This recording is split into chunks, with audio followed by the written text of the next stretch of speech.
Welcome to our channel. Today we how to recover sales growth with Microsoft, beginner guide step by step clearly. To recover sales growth with Microsoft, start by assessing your current sales data. Utilize Microsoft Excel to analyze your sales figures and identify trends. Create a sales dashboard using Excel to visualize this data more effectively.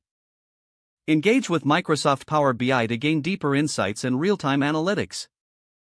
Set up custom reports in Power BI to track performance metrics that matter most. Next, implement Microsoft Dynamics 365 to streamline your sales processes. Integrate Dynamics 365 with your existing systems for a unified approach. Use Dynamics 365 to manage customer relationships and track leads efficiently. Set up automated workflows within Dynamics to reduce time spent on administrative tasks. Consider using Microsoft Teams for better collaboration among your sales team. Schedule regular meetings in Teams to keep everyone aligned on goals and strategies. Invest time in training your sales team on using these Microsoft tools effectively. Utilize Microsoft Advertising to reach new customers and broaden your market reach.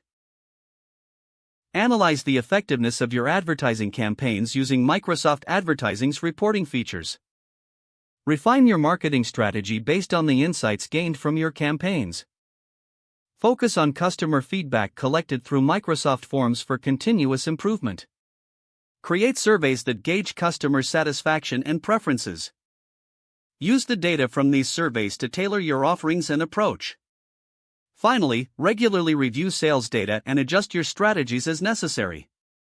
Commit to ongoing learning by exploring Microsoft's resources and training programs. By integrating these Microsoft tools into your sales strategy, you can set the stage for sustainable growth. If the page does not load, refresh the browser or try again in a private or incognito window. Make sure you are using the correct email address, then retype it carefully to avoid small typos. If your password is not accepted, use the reset option and create a new strong password you can remember. Check your spam folder for verification or security emails, then complete any requested confirmation steps. Enable two-factor authentication if available to improve account security and reduce unauthorized access risk. After signing in, review your profile details so your contact information and settings are accurate and current. If you see an error message, note it down and try again after restarting your device and internet connection. Don't forget to like this video and subscribe to our channel for more step-by-step tech guides.